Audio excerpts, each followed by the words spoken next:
नमोस्तु नमोस्तु नमोस्तु। नमो अरिहंताणं, नमो सिद्धाणं, नमो आयर्याणं, नमो उवज्झायाणं, नमो लोहे सव्यसाहुणम्। ओकारं बिन्दुसंयुक्तं नित्यं ध्यायन्ति योगिनः, कामदं मोक्षदं चैव ओंकाराय नमो नमः। अविरल शब्द घनोग प्रक्षालित सकल भूतल मलकलंका, मुनिभिरुपासित तीर्था सरस्वती हरतु नो दुरितान्।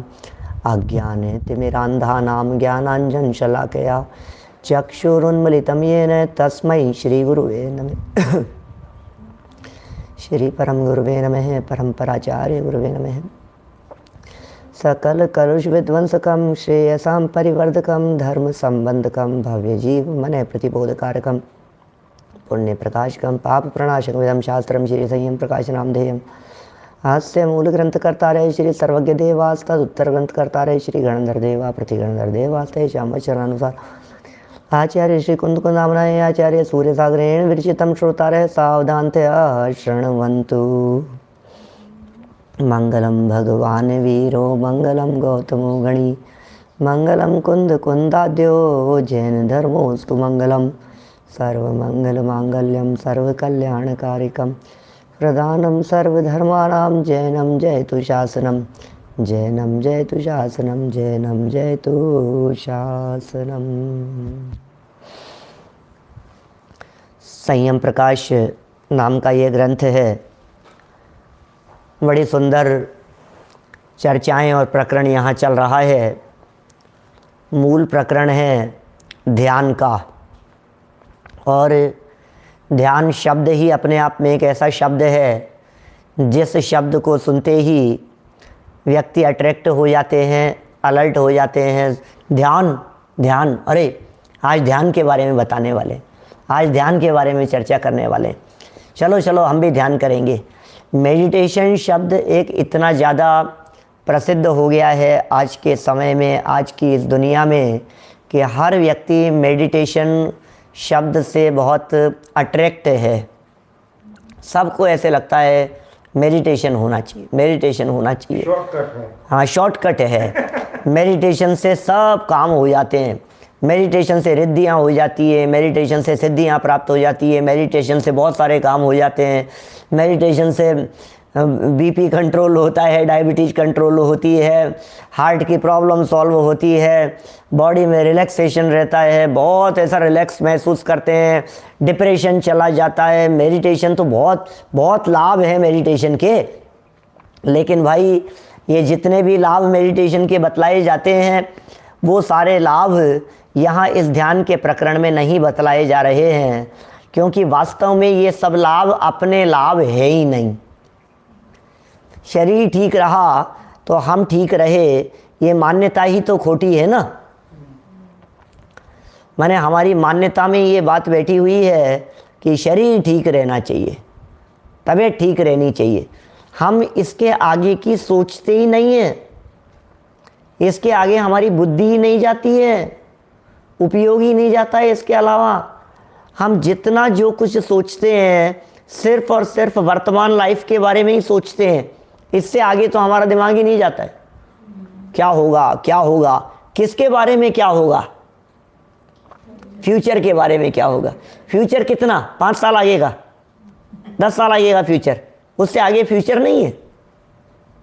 अरे पंडित जी आप क्या इन चीज़ों में लगे रहते हो, अपने फ्यूचर के बारे में नहीं सोचते हो। अरे फ्यूचर के बारे में सोचते हैं तभी तो इसमें लगे हैं। क्या? हाँ बात सही। माने हमें हमारा फ्यूचर दिख रहा है, हमें हमारे भव दिख रहे हैं, भविष्य का अनंत काल दिख रहा है, हमें फ्यूचर दिखाई दे रहा है। यदि आप फ्यूचर के बारे में गहराई से विचार नहीं करेंगे तो आप धर्म ध्यान में लगे नहीं रह सकते हैं। हम फ्यूचर के बारे में सोचते हैं बहुत गहराई से। सबको अपने फ्यूचर के बारे में विचार करना चाहिए। हम सबको अपने अपने भविष्य के बारे में सोचना चाहिए, फ्यूचर के बारे में सोचना चाहिए। मैं अनादि अनंत हूँ सुनील जी सर्राफ साहब, यदि सच में मैं अनादि अनंत हूँ तो मुझे अनादि अनंतता का भरोसा होना चाहिए ना। मुझे अनादि अनंतता का यदि भरोसा नहीं है तो फिर मैं अनादि अनंत हूँ ये तो वचन मात्र रह गया। दृढ़ श्रद्धा हो, दृढ़ विश्वास हो, अपने में अपनापन हो, ये सारी ध्यान की प्रक्रिया इसी के लिए है।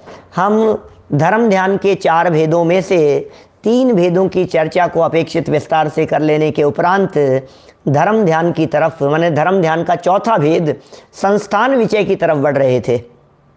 संस्थान विषय नाम का धर्म ध्यान। आज्ञा विषय हो गया, अपाय विषय हो गया, विपाक विषय हो गया। आज्ञा में आज्ञा की बात कही, अपाय में उपाय की बात कही, विपाक में विपाक की बात कही। यथा नाम तथा गुण जैसे शब्द हैं, ध्यान है ये 4। आज्ञा विषय में आज्ञा की प्रधानता है, अपाय उपाय इनमें अपाय उपाय की प्रधानता है। विपाक माने होता है कर्म का फल उदय, उसे कहते हैं विपाक, उसमें फल की प्रधानता है। संस्थान है लोक का आकार, तो संस्थान में आकार की प्रधानता है, लोक की प्रधानता है, दुनिया की प्रधानता है, सृष्टि की प्रधानता है। ये सब उसकी चर्चा है। अब इन चारों में जो असली ध्यान है वो है आत्मा, ध्यान उसका करना है। महेंद्र भाई, कभी कभी मुझे ऐसा विकल्प आता है, दुनिया में लोग ये बात तो पूछते हैं ध्यान कैसे करना, सबके प्रश्न होंगे ध्यान कैसे करना, ध्यान के पंडित जी बताओ ध्यान कैसे करें, ध्यान कैसे करें। ध्यान किसका करना ये कोई नहीं समझना चाहता, कैसे करना ये सब जानना चाहते हैं, लेकिन ध्यान किसका करना है।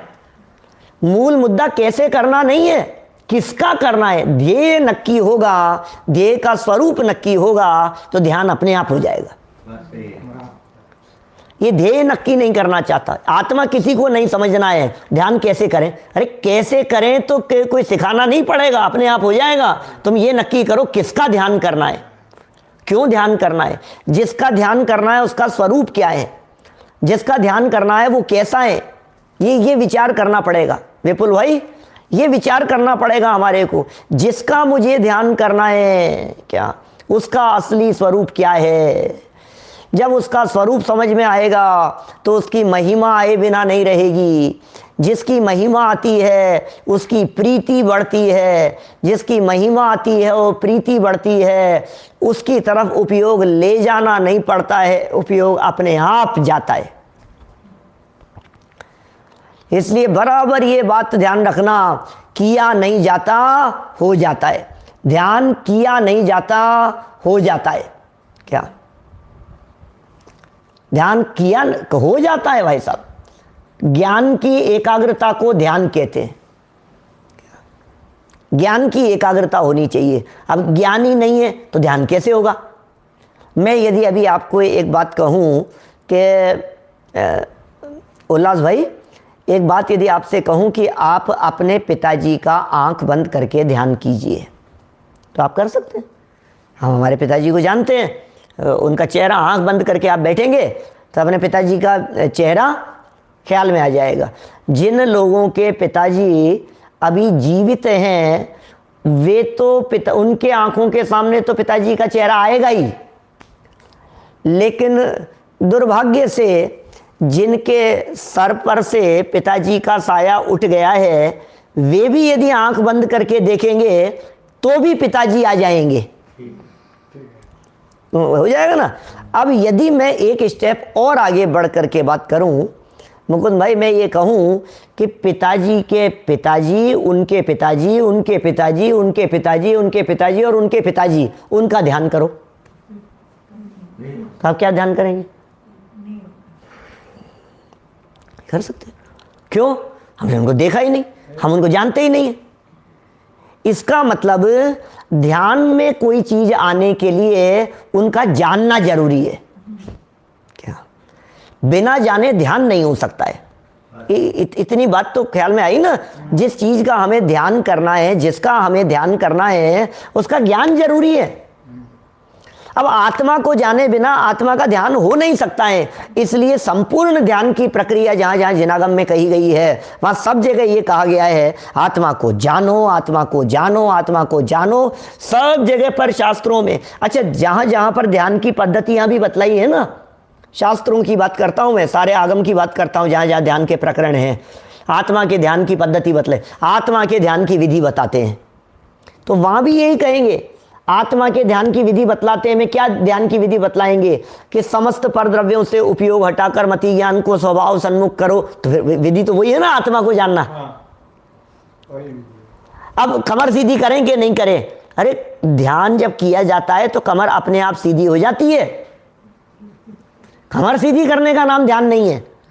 कमर सीधी करने का नाम यदि ध्यान होगा तो फिर त्रियंचों को तो कभी ध्यान हो ही नहीं सकता है, उनकी तो कमर टेढ़ी रहती है।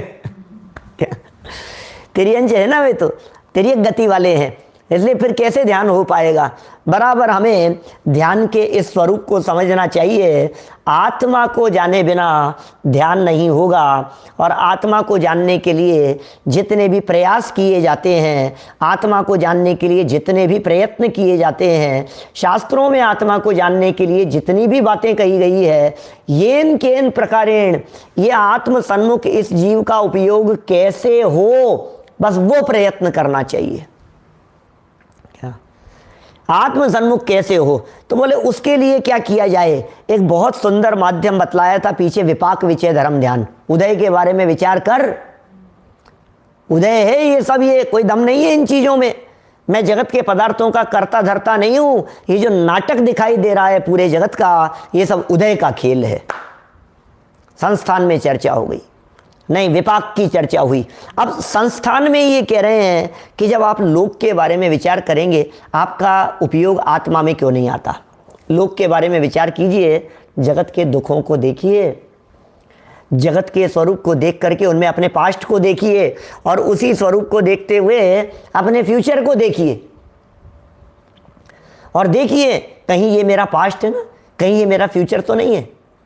पास्ट में तो हमने ये काम किए हैं, कहीं ऐसा नहीं हो कि फ्यूचर में भी यही हो जाए।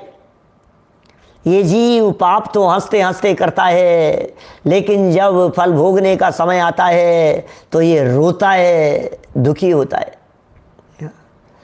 यदि फल के बारे में पहले ही विचार कर ले, वे जगत के जीवों को देख देख करके एक विचार करे, इसकी ये परिस्थिति क्यों हुई है, इसके साथ ऐसी दशा क्यों हुई है, कल ऐसी दशा मेरे साथ नहीं हो जाए क्या, इसके साथ दुर्घटना क्यों घटी है क्या, इनके जवान बच्चों की डेथ हो गई तो ऐसा क्यों हुआ, ये कितने पीड़ित हैं, ये कितने परेशान हैं, कल मेरे साथ भी तो ऐसा कुछ हो सकता है। इन परिस्थितियों में कैसे सहज रहा जा सकता है, इन परिस्थितियों से कैसे ऊपर उठा जा सकता है, ये विचार करने का नाम संस्थान विचय नाम का धर्म ध्यान है। इसमें ये बतलाया सबसे पहले तो कि आप लोक के संस्थान के बारे में विचार करो, लोक के संस्थान के बारे में विचार करो। प्रवीण जी साहब, लोक के संस्थान के बारे में विचार कीजिए। हीराचंद जी वैद साहब, तो अब लोक के विचार कर लिया, ये लोक का आकार है, ये लोक का संस्थान है। अच्छा, अब इस लोक में नीचे की तरफ क्या, नीचे की तरफ नारकी रहते हैं। अधोलोक में नारकी रहते हैं, उन नारकियों की चर्चा की। 5,68,99,584 रोग बीमारियां प्रति समय आती हैं, तो विचार करना तो तुम्हारे जिए कौन दुख है। संस्थान विचय, विचय शब्द का अर्थ क्या किया था हमने, विचार। संस्थान विचय क्या, उसके बारे में विचार करना। संस्थान में लोक के बारे में विचार करना।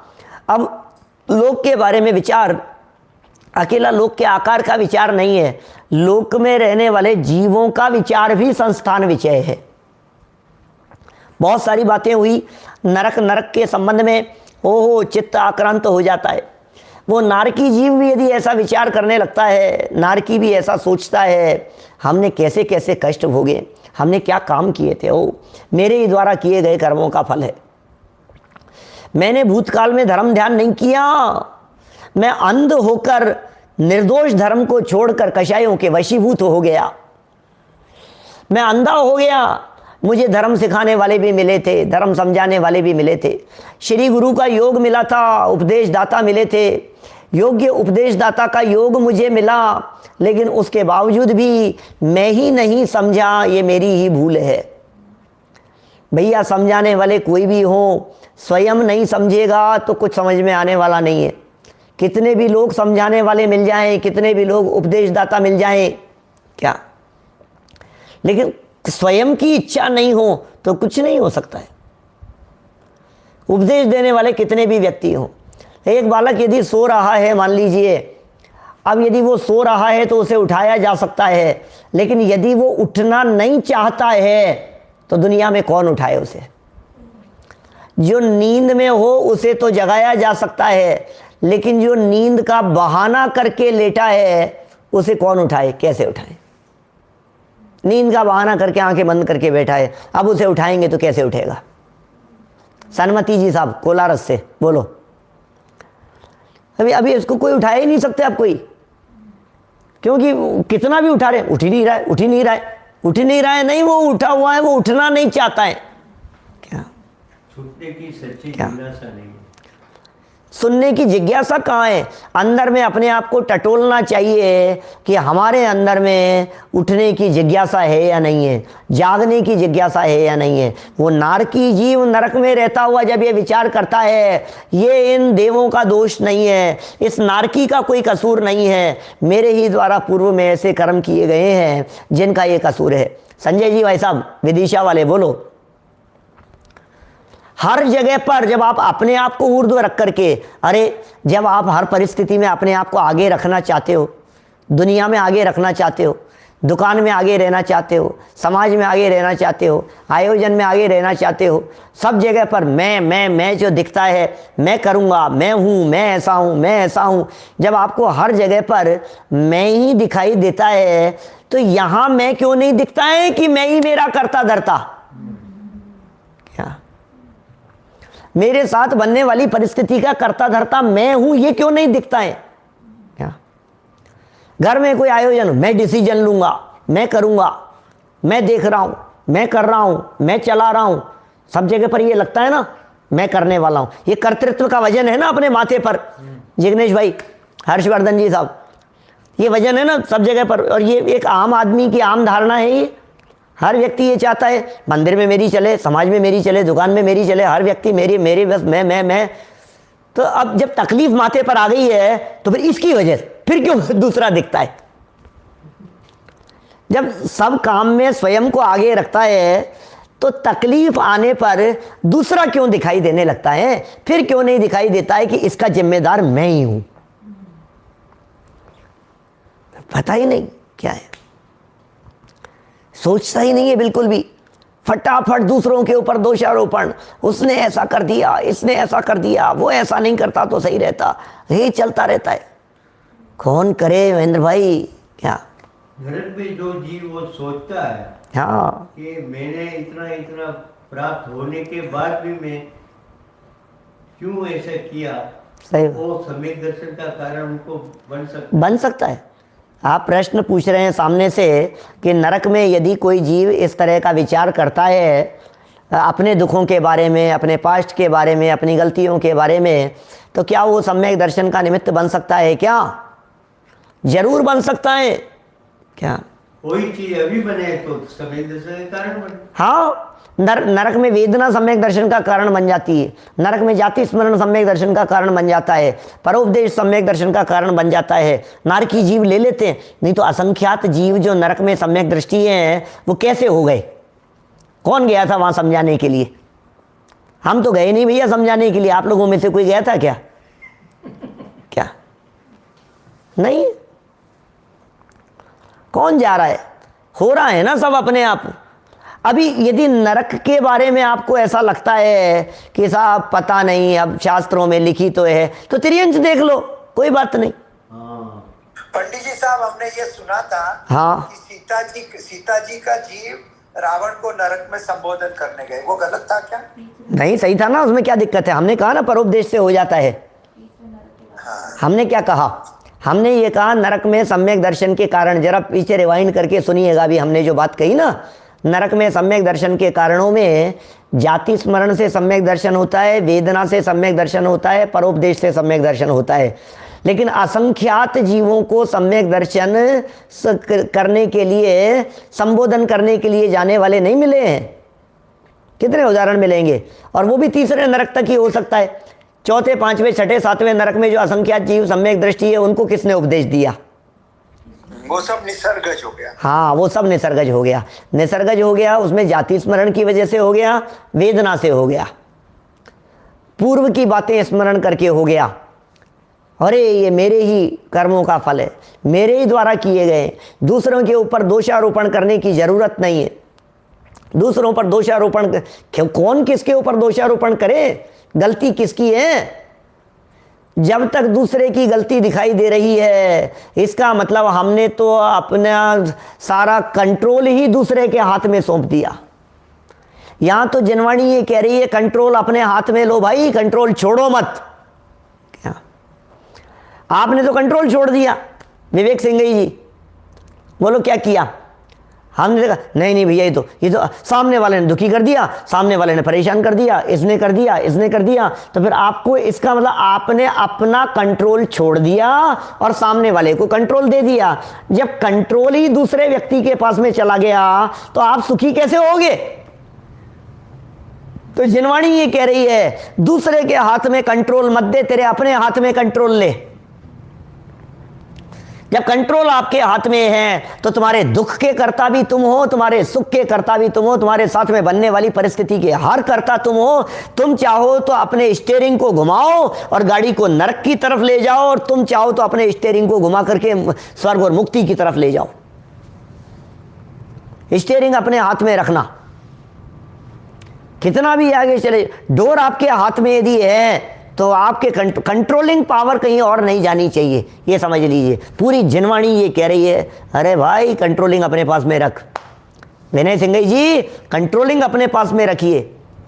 अच्छा अब जरूर देख, अब देखो पूरे परिवार पे मैं कंट्रोल चलाता हूं। अरे परिवार की कंट्रोलिंग थोड़ी ना रखनी है। ठीक है पंडित जी, आपने आज अच्छी बात बतला दी। अब पूरे समाज की, पूरे मंदिर की व्यवस्थाओं की सारी कंट्रोलिंग अपने पास में रखूंगा। अरे भाई हम ये नहीं कह रहे हैं कि तुम मंदिर का कंट्रोल अपने पास में रखो, हम ये नहीं कह रहे हैं कि दुनिया समाज का कंट्रोल अपने पास में रखो, परिवार का, बच्चों का कंट्रोल अपने पास में रखो। हम ये कह रहे हैं सेल्फ कंट्रोल करो भैया, सेल्फ कंट्रोल। दूसरों के कंट्रोलिंग की बात नहीं है। तो आप यदि दूसरों पर कंट्रोल करेंगे तो दूसरा आपके ऊपर कंट्रोल करेगा, तो फिर पराधीन हो गया। यहां तो सेल्फ डिसिप्लिन की बात है, सेल्फ कंट्रोल की बात है, खुद का खुद के ऊपर कंट्रोल करने की बात है। दोषारोपण करने की बुद्धि निकल जावे, दीनता का भाव निकल जावे, ऐसा है। देखो तिर्यंचों के बारे में कहते हैं आगे, धर्म ध्यान के प्रभाव से नारकियों को तो शांति मिल सकती है, तिर्यंचों और मनुष्यों का क्या हाल है। पेज नंबर है 640, नीचे से दूसरा पैराग्राफ है। बड़ा सुंदर विषय का प्रस्तुतिकरण इन्होंने किया है, बड़ा आनंददायक है ये प्रकरण, बड़ी अच्छी बातें कहते हैं। इसी प्रकार मध्यलोक की सब दशा, मध्यलोक की सब दशा और उसमें रहने वाले मनुष्य, तिर्यंच आदि जीवों का विचार किया जाता है। कर रहे हैं आप विचार? मनुष्यों का विचार किया जाता है, तिर्यंचों का विचार किया जाता है। संस्थान विषय धर्म ध्यान करने वाला व्यक्ति हाथ पे हाथ धर के बैठा है, आंखें बंद करके बैठा है और तिर्यंचों और मनुष्यों की दशा के बारे में विचार कर रहा है। विचार किया जाता है। सचिन जी क्या विचार किया जाता है? ये कह रहे हैं ऐसा विचार करने से जो शरीर का रोम रोम थर थर कांपने लगता है। ओहो, विचार तो करो, एक इंद्रिय जीवों के बारे में विचार करो। 2 इंद्रिय, 3 इंद्रिय, 4 इंद्रिय, पंचेंद्रिय, एक एक जीव को अपनी आंखों के सामने लाओ और उनको तड़पता हुआ देखो, रोम रोम कांपने लगता है। ये ध्यान है? ये क्या सर रोम रोम कांपने लगे? ओहो, ये क्या हो रहा है? ये आपको मालूम है? ये मक्का मदीना वगैरह में और ऐसी घटनाएं पहले सुनी हैं इस तरह की कि किसी व्यक्ति ने जेब काटा वहां तो हाथ काट दिए जाते हैं उसके। सुनी है ऐसी घटनाएं? अब एक व्यक्ति ने जेब काट ली किसी की, उसके हाथ काट दिए गए सजा सुनाते समय। अब दूसरा व्यक्ति जब जेब काटने के लिए तैयार होगा तो कांपेगा कि नहीं? क्यों? देखा है उसने ये क्या दशा हो रही है। अरे भैया मैं नहीं कर सकता। मेरे द्वारा नहीं किया जा सकता ये जेब काटने का काम, क्यों नहीं किया जा सकता है? ये हाथ ही कट जाएंगे, मार देंगे। तो ये कह रहे हैं भैया तेरी अंच देखो, तेरी अंच। अरे जरा देखो, क्या सरिया का कानून है इस तरह का? क्या ऐसा है? जरा विचार कीजिए गंभीरता से। नरकों की कैसी पीड़ा हुई, और त्रियंचों के बारे में विचार करो। ये बहुत सुंदर भजन हमारा राजस्थानी धुन में है, एक आध बार पहले कभी पंक्तियाँ बोली है आप लोगों के बीच में। जन्म श्रावक कुल पा कर के, हमने जन्म पाया है, श्रावकों के कुल में पाया है। जन्म श्रावक कुल पा कर के, हो जी तुम नर भव सफल करो जी, जिन वाणी बोले छे। जनवाणी कह रही है तुमने श्रावक के कुल में जन्म लिया है, इस श्रावक के कुल में जन्म लेकर के अपने नर भव और मनुष्य जीवन को सफल करो। ये तो साधारण सी बात हो गई। अपने प्रकरण से क्या मतलब है? तो अब कह रहे हैं बहुत एक इंद्रिय में बीता, उसका करो विचार। ओह कितना काल मैंने एकेंद्रिय दशा के अंदर बिता दिया। बहुत एक इंद्रिय में बीता, वो जहाँ पल पल दुख अनंता, जिन वाणी बोले छे। ओ जहाँ पल पल दुख अनंता, पानी पेड़ पहाड़ सब एकेंद्रीय हैं। महेंद्र भाई पानी के किनारे जा रहा है, दरिया किनारे घूमने के लिए, क्या पेड़ों के शरण में जा रहा है, वन में जा रहा है, गार्डन में जा रहा है, पिकनिक मनाने के लिए जा रहा है, घूमने के लिए जा रहा है, मेंटेन कर रहा है, गार्डन में जा करके घंटों बिता रहा है, वहाँ टाइम पास कर रहा है, ग्रीनरी देख रहा है। वाह क्या ग्रीनरी है आपके यहाँ मियामी की, तो बात ही कुछ और है साहब। क्या यहाँ से बाहर निकलते हैं कितना सुंदर दिखाई देता है, चारों तरफ ग्रीनरी है। अकेले ग्रीनरी नहीं, समुद्र भी है। कितने बीच होंगे यहाँ? है 5-7, 3 नहीं है बहुत सारे। वो कितने बीच हैं बोलो? अब वहाँ जाओ पानी, हाँ क्या दिखता है। अरे क्या पानी एकेंद्रीय है, वो एकेंद्रीय है। ये पेड़ भी एकेंद्रीय है, वो पहाड़ भी एकेंद्रीय है।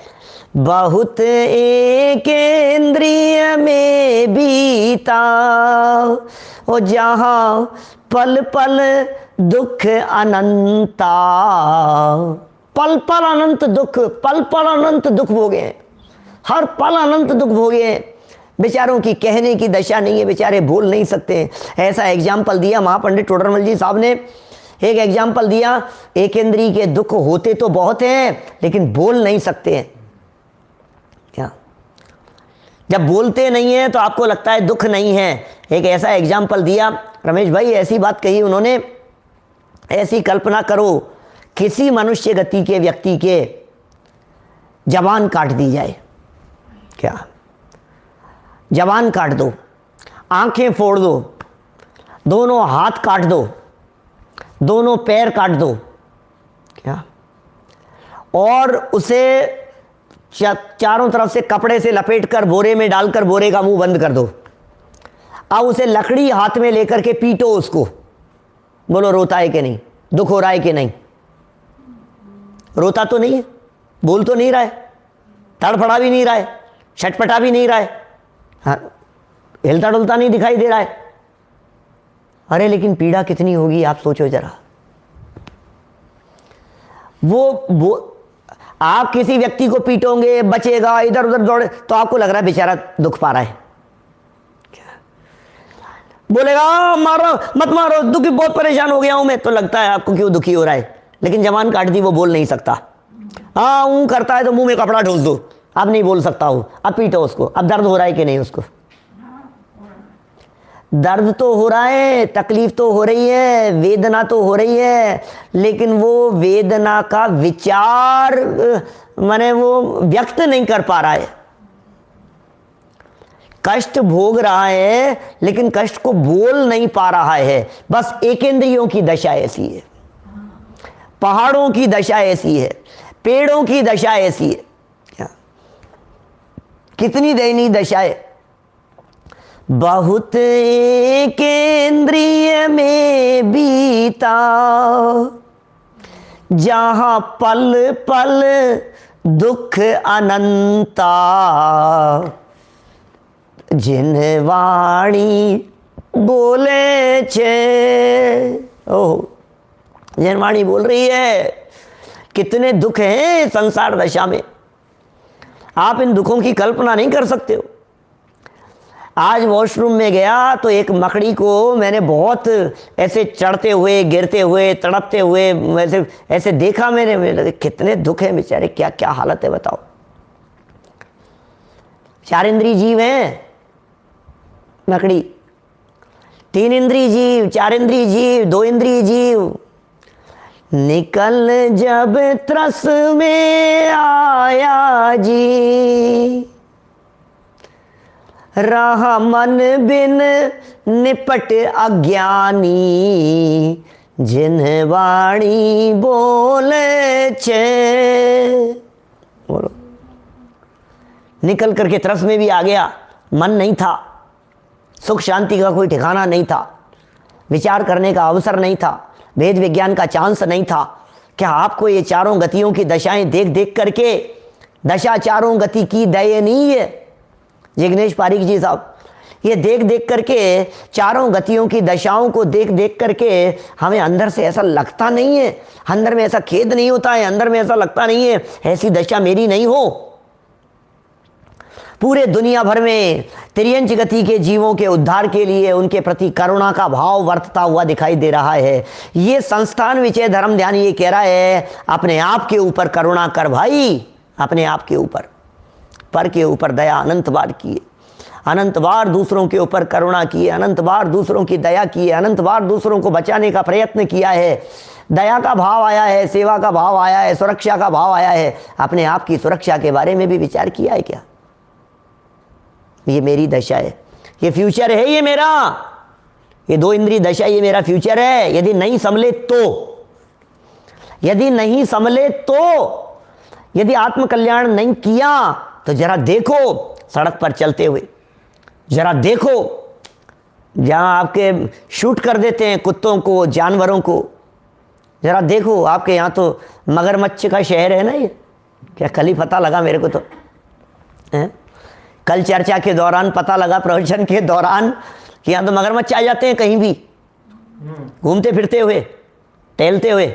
हाँ, लेक है ना जो, बोलो, लेक है, घर के स्विमिंग पूल में आ जाते हैं, मकान में घुस जाते, मगरमच्छ आ जाते हैं। गजब, मैं तो सुनकर के मुझे ऐसा लगा, बाद में पता लगा पूरे दुनिया में सबसे ज्यादा मगरमच्छ यदि कहीं है तो यहाँ है मियामी में, फ्लोरिडा में।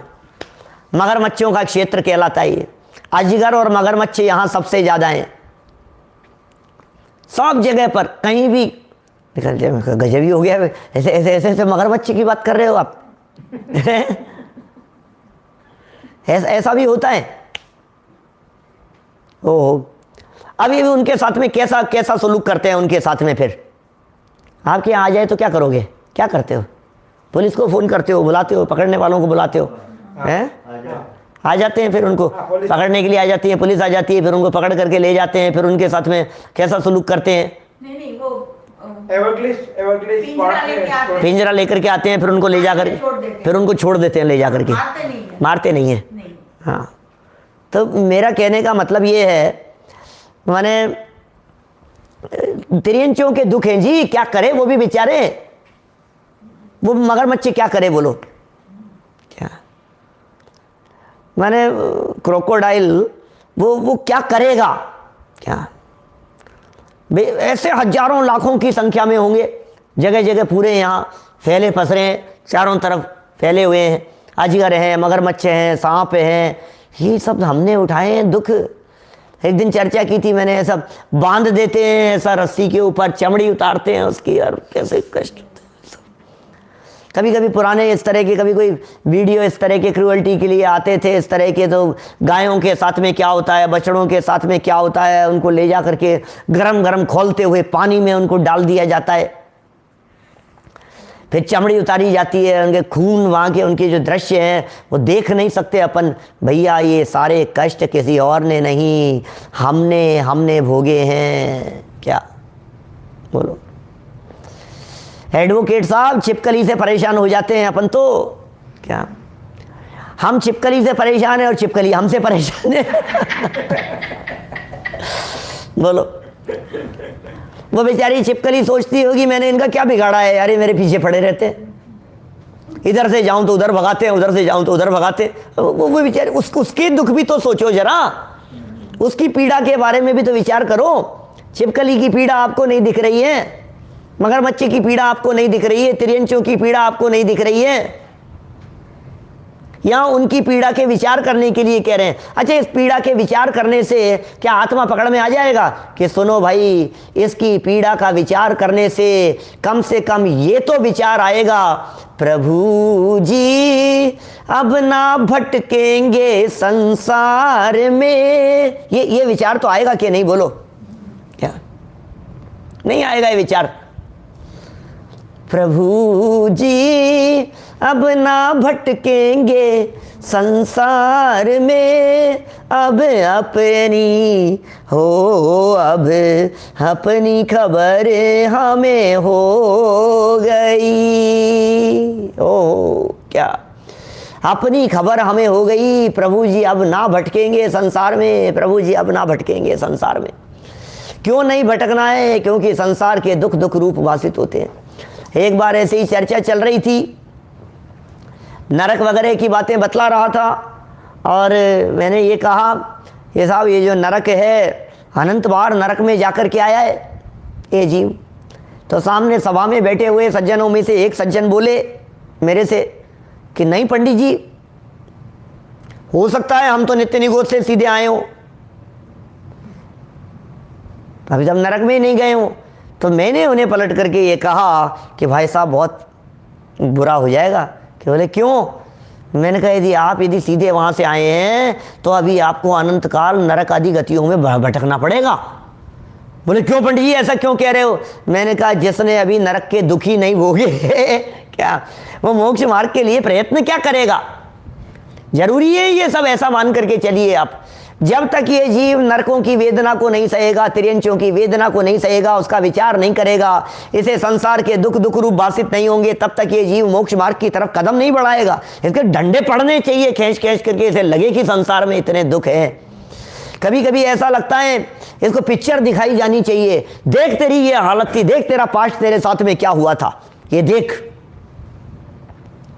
कभी कभी ऐसे लगता है ये आतंकवादियों के साथ में पुलिस वाले जिस तरह का सुलूक करते हैं, जिस तरह की यातनाएं देते हैं, उनके वीडियो बना करके उसे वायरल किए जाने चाहिए और दिखाना चाहिए दुनिया को कि देखो ये सुलूक किया जाता है इनके साथ में, देखो ऐसा होता है। अरे रोंगटे खड़े हो जाएं, यहाँ लिख रहे हैं कांपने लगे, विचार करने से शरीर का रोम रोम थर थर कांपने लगता है। कांपता है क्या?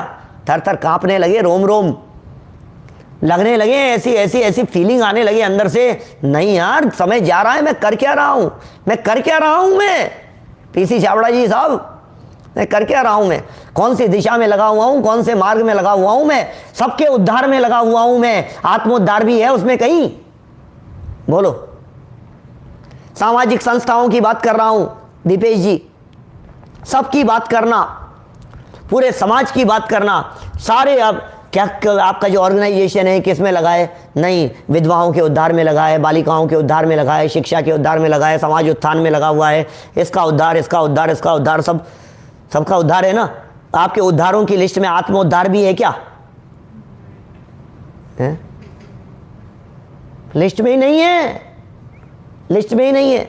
सबको सबका उद्धार करना है, लेकिन अपने आप का उद्धार किसी को नहीं करना है। क्या? स्वदया, सबका उद्धार। भैया हमने एक सेंटर खोल रखा है, उस सेंटर में इनका बालकों का उद्धार, अनाथों का उद्धार, वृद्धों का उद्धार, बालिकाओं का उद्धार, इनका उद्धार, सबका उद्धार, शिक्षा का उद्धार, समाज का उद्धार, मुमुक्षुओं का उद्धार, मंदिरों का उद्धार, तीर्थ क्षेत्रों का उद्धार है। इनका विकास कैसे हो, क्षेत्रों का उद्धार करना चाहिए भैया। अपने को ऐसी योजना बनानी चाहिए कि मंदिरों का उद्धार हो जाए, हमको ऐसी योजना बनानी चाहिए कि क्षेत्रों का उद्धार हो जाए, हमको ऐसी योजनाएं बनानी चाहिए। अरे भाई साहब, इन उद्धारों में आत्मोद्धार है क्या कहीं? क्या सबका उद्धार करने से अपना उद्धार नहीं होगा, आत्मोद्धार करना महत्वपूर्ण है। ये जीव आत्मोद्धार नहीं करना चाहता है, क्या बताएं। इसलिए ये संस्थान विषय धर्म ध्यान ये कह रहे हैं, आत्मोद्धार करो, आत्मा के बारे में विचार करो, अपने आप के बारे में विचार करो, और ऐसा विचार करो जरा दुनिया को देख देख करके, क्या ऐसा विचार कीजिए देख देख करके, हमने पास्ट में ये दुख भोगे हैं और भविष्य में ऐसे दुख कभी नहीं भोगेंगे। अब ये संकल्प है, ये प्रण है हमारा। हमारे संजय जी शास्त्री जेवर वालों का लिखा हुआ भजन है, बहुत सुंदर गाते हैं, गुनगुनाते हैं वो तो है। उनके जैसा तो नहीं गा सकता, लेकिन उनकी पंक्तियों को दोहराता हूँ। ये प्रण है हमारा ना जन्मे दोबारा, क्योंकि विषयों में आनंद हमको आता नहीं। अरे इस झूठे जग में रहना हमको भाता नहीं। ये दिल से आती है क्या ये आवाज़? ये प्रण है हमारा ना जन्मे दोबारा। ये प्रण ले रहे हैं आप, अब नहीं जन्मेंगे, अब नहीं जन्मेंगे, अब नहीं रुलेंगे, अब नहीं भटकेंगे प्रभु जी, अब नहीं। क्यों? क्योंकि विषयों में आनंद हमको आता नहीं। अरे इस झूठे जग में रहना हमको भाता नहीं।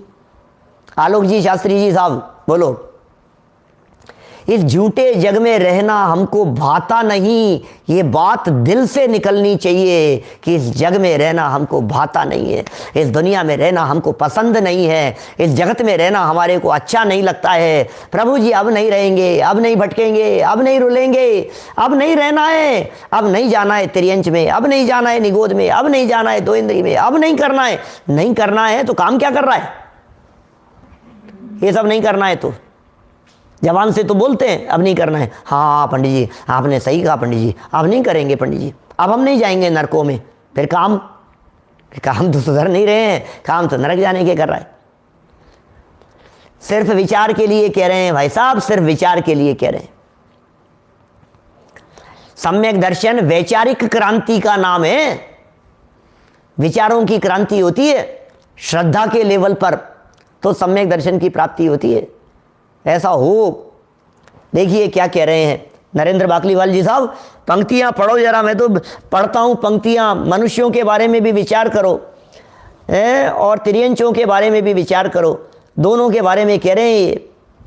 इसी प्रकार नरक की बात बतलाने के बाद कह रहे हैं, इसी प्रकार मध्य लोक की सब दशा और उसमें रहने वाले मनुष्य, तिर्यंच आदि जीवों का विचार किया जाता है। किसमें? संस्थान विषय धर्म ध्यान में मनुष्यों का, तिर्यंचों का, रहने वाले जीवों का, उनकी वेदना का, उनकी तकलीफ़ों का, उनकी पीड़ा का विचार किया जाता है। उस वेदना के विचार करने से, विचार करने मात्र से शरीर का रोम रोम थर थर कांपने लगता है। यदि नहीं कांप रहा है तो इसका मतलब ये है आपको अभी दुख नहीं लग रहे हैं। क्या मोक्ष मार्ग में बढ़ेंगे आप? कैसे मोक्ष मार्ग की प्राप्ति करेंगे बताओ मुझे। मोक्ष मार्ग की प्राप्ति करनी है, मुक्ति की प्राप्ति करनी है, सम्यक दर्शन की प्राप्ति करनी है, कैसे कर लेंगे? कुछ विचार तो करो, बताओ तो सही आखिर कैसे कर लेंगे। आप नहीं कर पाएंगे। इसको करने के लिए आपको कुछ प्रयत्न करने पड़ेंगे, कुछ प्रयास करने पड़ेंगे, कुछ कोशिश करनी पड़ेगी। जिनागम में कही गई बातों को जीवन में उतारना पड़ेगा।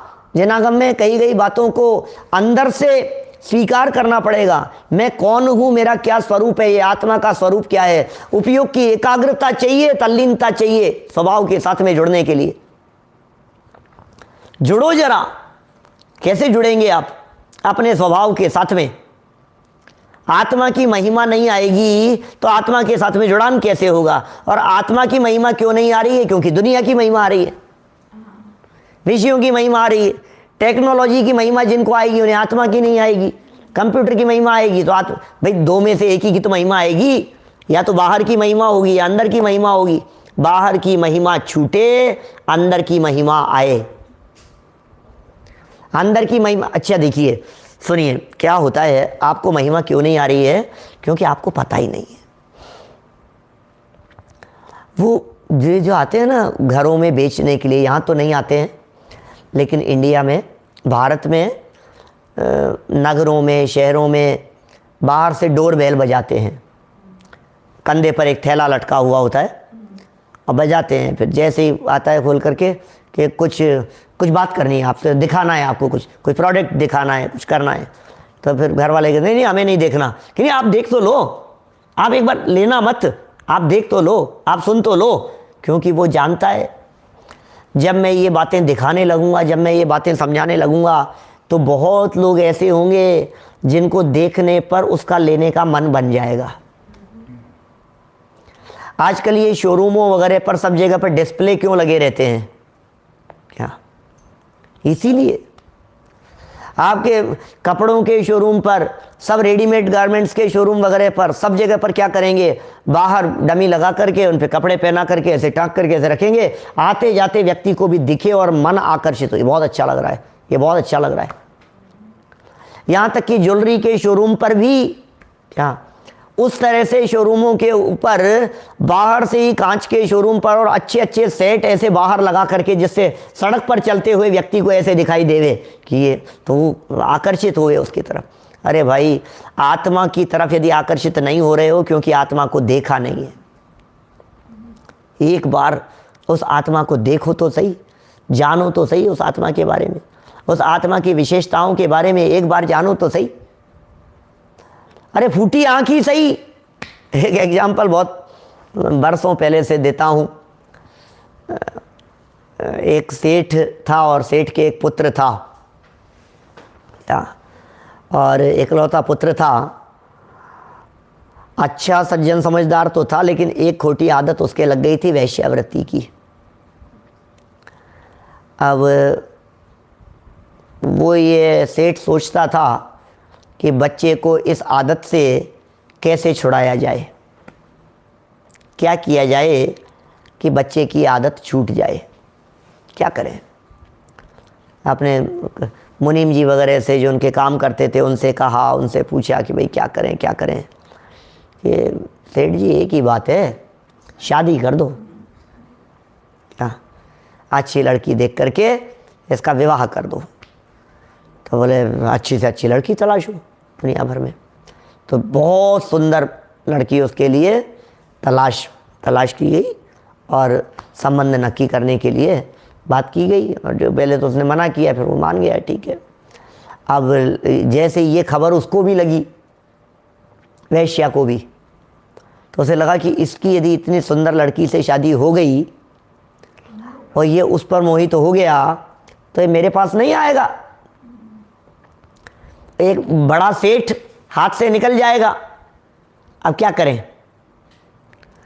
अब तो सारी कमाई चली जाएगी, धन चला जाएगा, आदमी हाथ से निकल जाएगा। तो उसने अपना जाल बिछाया उस सेठ पुत्र के लिए। जब वो आया तो आते ही इसने तो वही केकई जैसा क्या सब फहरा दिया और दुखी और बहुत ज़्यादा उदास। और उसने पूछा कि भाई बात क्या हो गई, क्या हो गया ऐसा? बोले नहीं मैं तो, मेरी तो कोई बात नहीं है, मैं तो दुखी नहीं हूँ, मैं तो तुमको सोच करके दुखी हूँ, तुम्हारे लिए दुखी हो रही हूँ। कि मेरे लिए क्यों? कि मुझे पता लगा है कि तुम्हारी किसी लड़की से शादी होने वाली है। आज ही सुबह की बात है, इधर से कोई महात्मा जी निकल रहे थे, बड़े अच्छे पहुँचे हुए ज्योतिषी थे। उनसे बात करते हुए पता लगा कि तुम्हारी जिससे शादी होने वाली है, यदि तुमने उस लड़की को देख लिया तो देखते ही तुम्हारी आंखें फूट जाएगी। मुझे कोई दिक्कत नहीं है, लेकिन तुम्हारी आंखें चली जाए, तुम अंधे हो जाओ, ये बात मुझे बर्दाश्त नहीं है। ये मुझे बहुत दुख हो रहा है ये जान करके। तो बोले इसमें क्या दुखी होने की बात है, मैं देखूंगा ही नहीं। क्या चिंता करने की जरूरत नहीं है। ये उसने उसको वचन दे दिया, बात हो गई। अब वो शादी भी हुई तो आंखों पर पट्टी बांधकर, अब जब भी घर में जाता तो पट्टी बांध करके जाता वो, और घर से बाहर निकलता तो पट्टी खोल लेता। ये इसका चलता रहा, इसकी दुकानदारी चलती रही। 1 महीना निकल गया, 1.5 महीना निकल गया, 2 महीने निकल गए। उस लड़के की पत्नी ने उससे पूछा कि क्या बात है, आप कभी मेरे को देखते ही नहीं हो, जब भी आते हो आंखों पर पट्टी बांध करके आते हो, और ऐसा नहीं है कि आपको दिखता नहीं है क्या? तो ऐसा नहीं है कि आपको दिखता नहीं है, क्योंकि मुझे पता लगा है आप जब यहाँ से बाहर निकलते हो आंखों में कोई तकलीफ तो नहीं है, बाहर निकलते हो तो वापस पट्टी खोल लेते हो, अंदर आते हो तो आंखों पर पट्टी बांध लेते हो। तो बोले नहीं नहीं नहीं ऐसी कोई बात नहीं, ऐसी कोई बात नहीं है। जब उसने ज़्यादा आग्रह किया तो फिर इसने, भाई बताओ तो सही बात क्या है, हम समस्या का समाधान निकालेंगे, कुछ भी जो भी होगा। इसने पूरी बात बतला दी। बोले ऐसा ऐसा हुआ, और कोई एक ज्योतिषी जी ने इस तरह की बात कही थी, कोई महात्मा जी ने बात कही थी, इसलिए मैं तुम्हारा चेहरा नहीं देखना चाहता। अब तुम कहो क्या तुम चाहती हो कि मैं अंधा हो जाऊं? बोले नहीं नहीं मैं तो नहीं चाहती। तो फिर बोले क्या करूं मैं, इसलिए नहीं देखता मैं। तो उसकी पत्नी ने कहा कि एक काम हो सकता है, तुम दोनों आंखों से पट्टी नहीं हटाकर एक आंख खोल करके मुझे देखो। क्या? यदि वो फूट जाए तो दूसरी तो है तुम्हारे पास में क्या भाई, तुम्हारा काम तो चलता रहेगा क्या भाई। एक फूट जाए तो मत खोलना क्या? तो बात जच गई उसके। अब उसके बात जच गई, और जैसे ही बात जची तो उसने एक आंख को खोला, और एक आंख खोल करके जब उसके रूप सौंदर्य स्वरूप को देखा तो फिर क्या था मुकुंद भाई, फिर देखा तो वो तो देखता ही रह गया कि आंख फूटी होगी क्या, कि नहीं, वो फूटी हुई आंखें जो थी उसके चक्कर में वो खुल गई। क्या?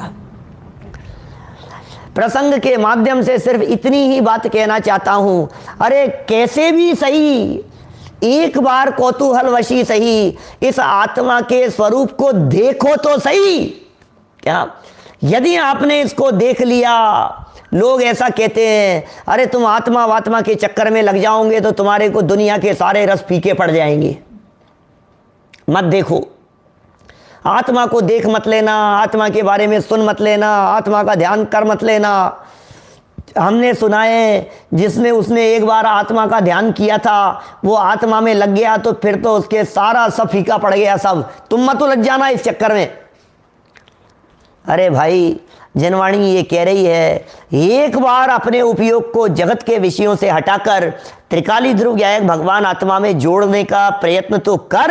एक बार यदि त्रिकाली ध्रुव ज्ञायक भगवान आत्मा यदि वो तेरे उपयोग का विषय बन गया, यदि तेरे दृष्टि का विषय बन गया तो फिर दुनिया के सारे आनंद सच में फीके लगेंगे, क्योंकि उस आनंद के सामने ये जगत का आनंद कुछ नहीं है। कब होगा ऐसा? आत्मा को जानने पर होगा, आत्मा को समझने पर होगा, आत्मा को स्वीकार करने पर होगा। इसलिए जानो जानो और जानो आत्मा के संबंध में। कैसा? फिर ध्यान जानेगा तो अपने आप ध्यान होगा। जिसको जानेगा नहीं उसका ध्यान हो नहीं सकता है। जानो और जानते रहो, बस यही ध्यान है। जानो और जानते रहो, बस यही ध्यान है। यही ध्यान की प्रक्रिया है। जानो जानो और जानो, यही यहाँ सिखा रहे हैं भाई साहब। यहाँ भैया जगत के दुख दुख रूप लगते हैं, दृष्टि हटाओ वहाँ से दृष्टि कब हटेगी?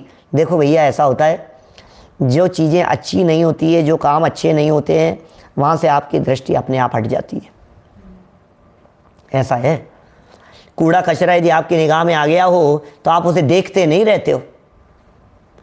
आपको फूल फ्लावर गार्डन यदि आपको दिखे, आपका मन करता है इसे देखते रहो। और कोई ख़राब चीज़ होती है तो आपका मन करता है अरे यार हटा यार, इसको नहीं देखना चाहते हो। तो ये यही कह रहे हैं, जगत को देखो कि साहब जगत को क्यों दिखा रहे हो, ध्यान तो आत्मा का करना है, फिर दुनिया क्यों दिखा रहे हो, कि दुनिया इसलिए दिखा रहे हैं कि दुनिया को देखने से दुनिया से दृष्टि हट जावे। भक्तामर स्तोत्र में एक बहुत सुंदर श्लोक लिखा है मानतुंगाचार्य देव ने। उन्होंने लिखा है,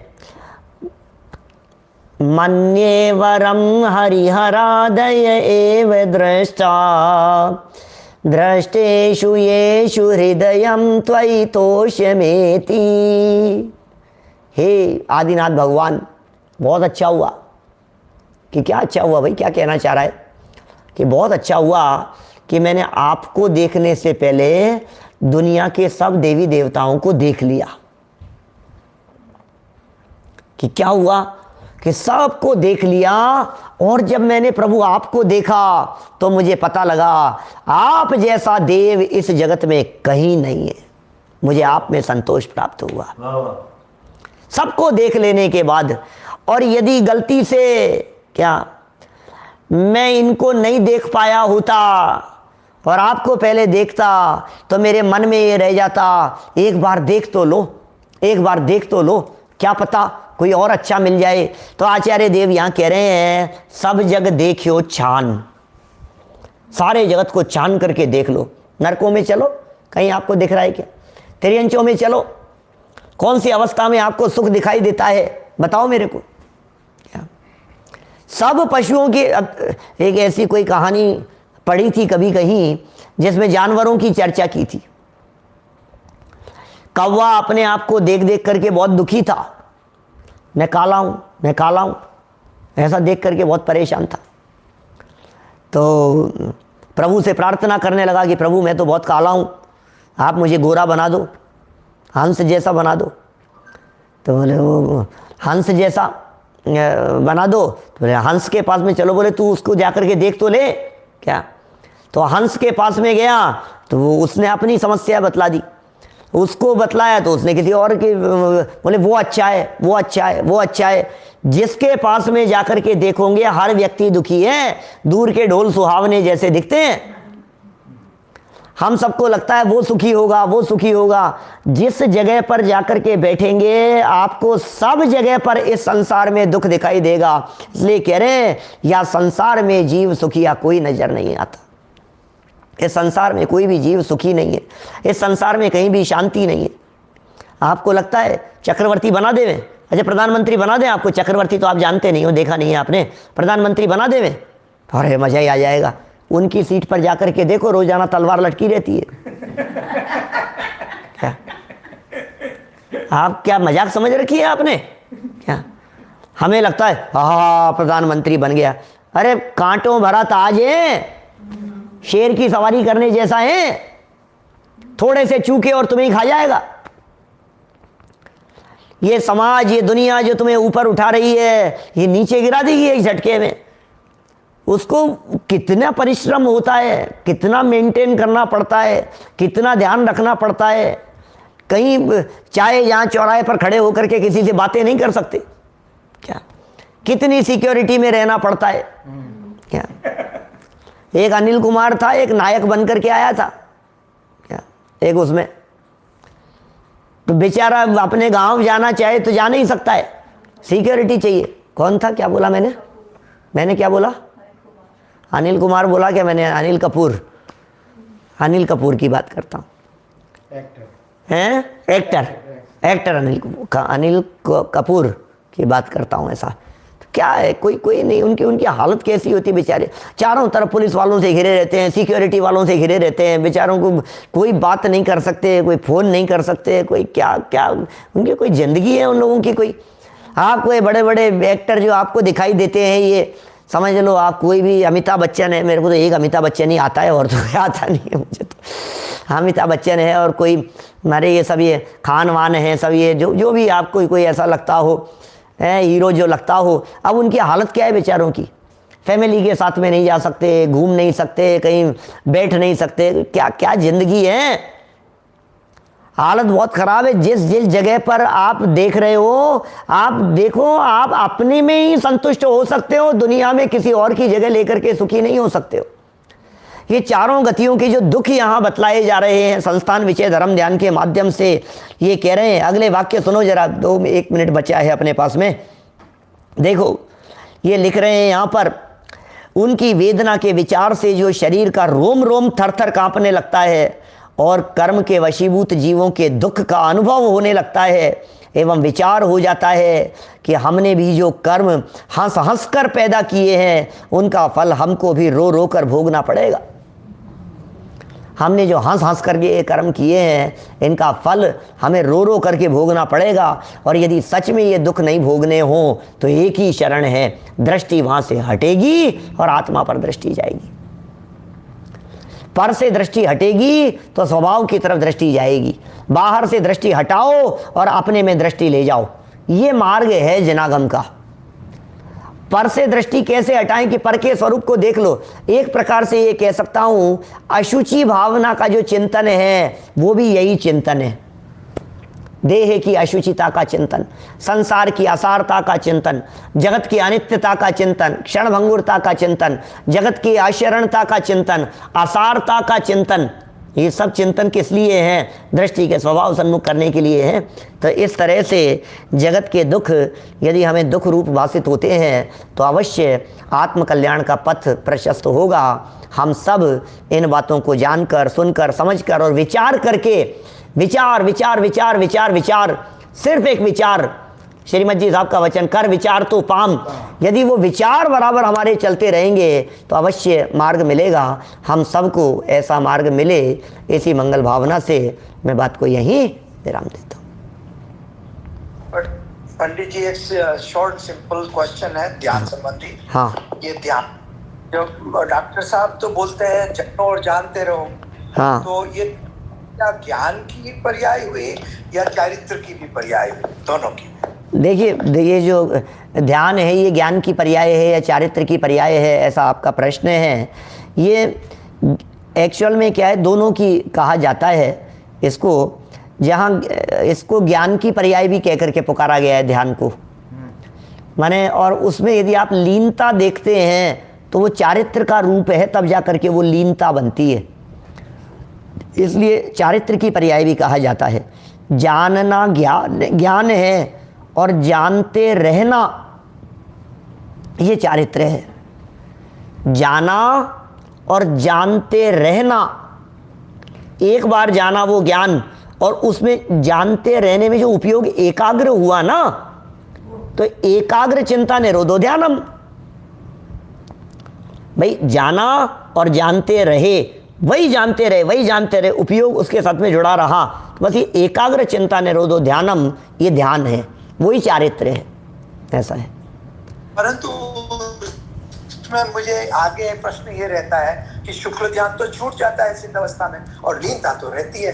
हाँ, तो ये मुझे कुछ क्लैरिटी नहीं है इसकी, इसलिए तो शुक्ल ध्यान छूट जाता है, माने वो शुक्ल ध्यान संबंधी विकल्प छूट जाते हैं। वो ध्यान छूट, क्योंकि ध्येय की प्राप्ति हो गई तो फिर ध्यान नहीं रहता है ना। जो करने योग्य काम कर लिया, अब ध्यान नहीं, अब ध्यान का फल प्रकट हो गया वहाँ। तो यहाँ फल प्रकट हो गया, क्योंकि ध्यान एक प्रक्रिया का नाम है। ध्यान एक प्रक्रिया है और वो प्रक्रिया पूरी हो गई, मिल गई तो मार्ग की जरूरत। हाँ, मुक्ति मिल गई तो मार्ग की जरूरत नहीं, ऐसा है। अच्छा, चले। निज निधि निज में बताई यह अनंत उपकार है, उसके लिए जिन वाणी माँ को वंदना शत बार है, वंदना शत बार है। ये स्वरूप सम